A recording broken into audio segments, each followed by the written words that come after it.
The Permanence of the Building by Will Hecker.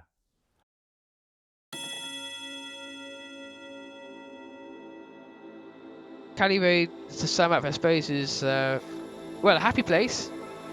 Here is a space that won't be sold up, isn't going anywhere. It will take a wrecking ball to knock it down. Sometimes having a physical space is really important. The permanence of the building, its totemic value. If you don't have any space, it's actually very difficult to organise things, to create strong movements. Knowing that it's been there for that long, people discover it and think, oh, these ideas aren't new. You can see that it's possible with quite simple and humble resources to be able to organise and do quite a lot of work. I'm part of a long tradition just by being in the shop. As a building, as a space. It's ours. And it's only when you actually have a physical space then you can make things happen. We're building on the legacy of that. It was also this sort of grungy building with people who were in thick Marxist-Leninist sweaters with holes in.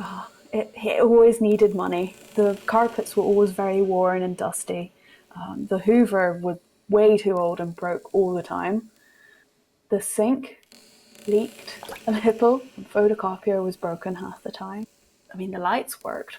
That said, it was one of the best places I remember.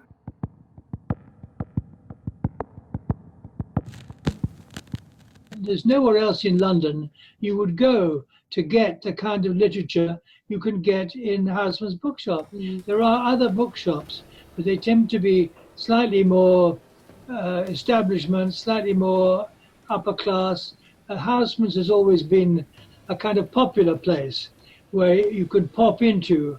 There are other places, but Housemans, I think, is the best in terms of popular access to important documents. I think it's been very important. It was the only place where you could see and find, a radical gay press from other countries. What I really like about Housemans is the way it's open to so many different ideas. Housemans was part of a whole liberation, anarcho-pacifist, socialist movement. It was a centre of activism for many people. It housed the modern radical LGBT movement for the first time. It empowered people. It empowered people to go on and empower other people. Switchable might have existed, but certainly not as it is without Housemans, without them giving that space. Then I rather doubt that Switchboard would exist as it did.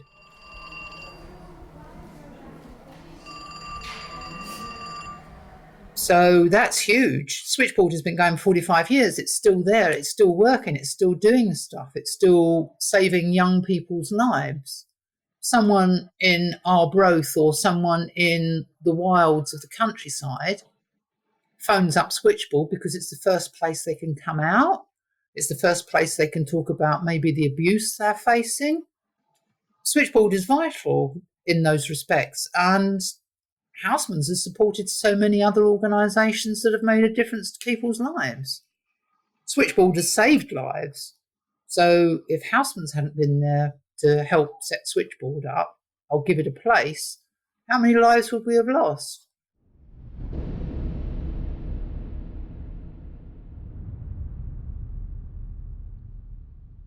There are many, many reasons why it may have survived. I think one of them is because it was so intrinsically involved with the whole movement for change in a non-violent way. I mean, it was my support network when I decided I was going to be a conscientious objector. I might well have not got conditional exemption from minstrel service.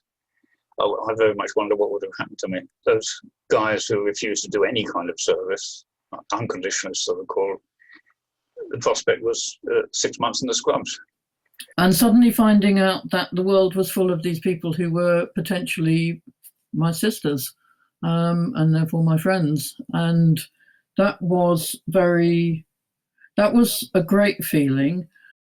To that extent, getting involved in Five Cali at that time was a saviour for me. Housemanes just looks like any other bookstore within the constraints of its architecture. What made it vibrant was being part of something bigger. The main importance of Housemanes is that it actually exists as a physical space, and hence, not just figuratively, but literally, Housemanes remains an entryway and a gateway to a whole world of radical ideas, radical histories, radical potentialities. This non-sectarian space where people can both discover and interact with those ideas.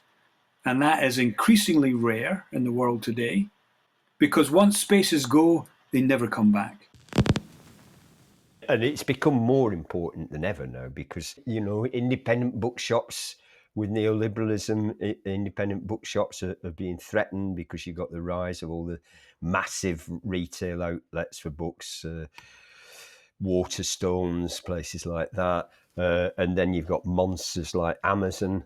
You know, it's making the independent book trade struggle, particularly kind of left-wing courses, because talk about losing ground, we have lost enormous ground. So Housemanes becomes really much more important than it's ever been for that, because it's one of the last outposts. Just before we closed for COVID, I remember a young woman saying, I feel more at home here than I do in my own home. I think that's true for a lot of people. So a lot of people find it and think, yes, this is the way I see the world, or this is the way I want to see the world, or they feel at home immediately. So that experience, I think, is the bit that really keeps me wanting to work there and makes the whole thing a pleasure. It's always reassuring to know that Housemanes is still standing, you know, no matter what's happened. King's Cross has been through so much over the last 60 years. And even when all the neighbouring buildings were boarded up in the early 2000s, and even now with COVID, so many places on our parade have shut down. Nearly 3/4 of places, I would say, in our local stretch have closed. So seeing Housemanes still standing, knowing that we'll be reopening, it's that sense of permanence that I think is really important about Housemanes and the building in general. No matter what else may be happening, the building is solid and we'll still be there.